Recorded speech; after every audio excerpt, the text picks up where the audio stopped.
Hey guys, it's Rosie, and today I'm going to be talking about diazepam, otherwise known as Valium. Um, it's known as, people call it the original benzo. It's actually the second benzodiazepine created. It was invented by a man named Leo Sternbach, and the company was trying to find something better than Librium, and they came up with Valium. It was approved for use in 1960 and released in 1963 as a way improved version of Librium, as is 2.5 times more potent than Librium, and quickly um, it quickly became very, very popular.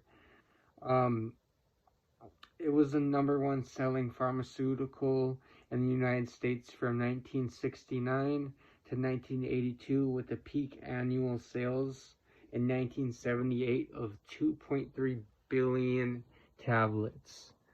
So it became very, very popular.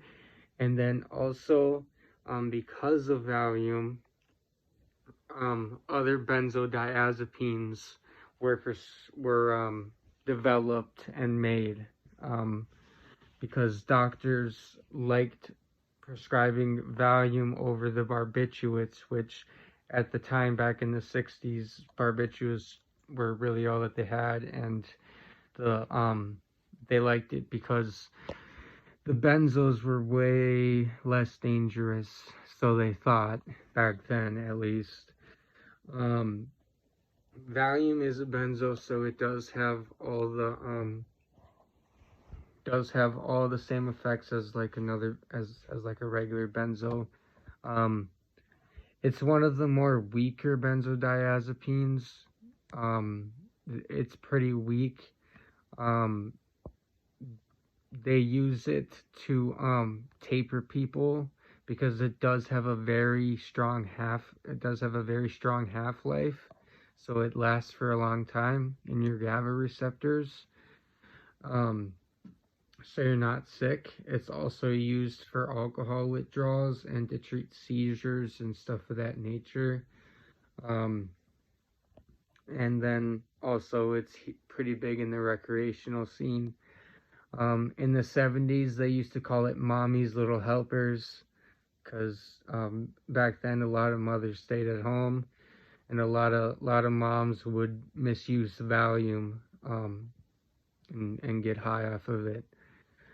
Um, a person like me, a benzo addict, Valium isn't really that much of a that much of a high because of my tolerance. Like I said, it's not that very strong. It's not a very strong benzo. Um, in fact, they have it in like 5 milligrams, 10 milligrams. Those are like the usual tablets.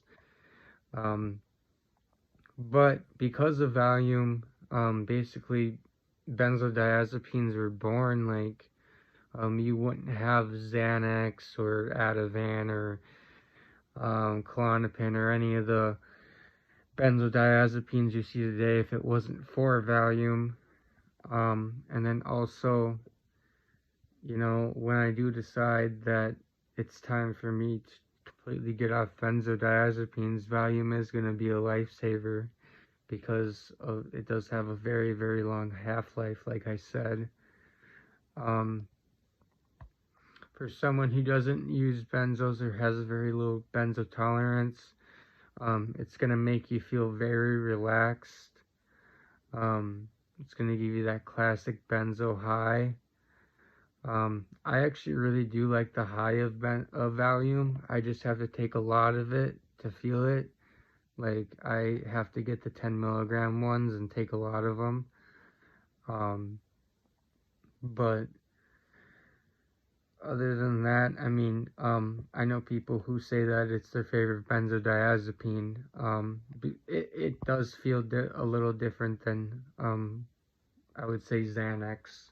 Um, it's um, I would say Xanax is more like super strong in your face, like all your memory just all all your anxiety memory just goes away instantly.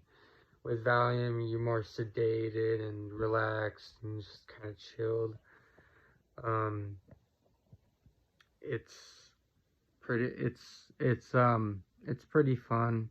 It's it is pretty fun. I'm not gonna lie. Um, but the dangers with benzodiazepines are, addiction, withdrawal, which I've already talked about 1,000 times. So I don't have to go through that again with you guys. But if you abruptly stop taking it and you've been taking it a long time, you can have seizures and it can kill you. Alcohol and benzodiazepines are one of the two drugs that can kill you, or are the two drugs that can kill you from withdrawal. So, I hope this information was helpful on Valium. If you have any questions, just go ahead and comment below. Otherwise, hit me up on my Reddit. Um, and then I hope that you guys have a wonderful day. And also let me know what you guys want me to make more videos about. Peace out.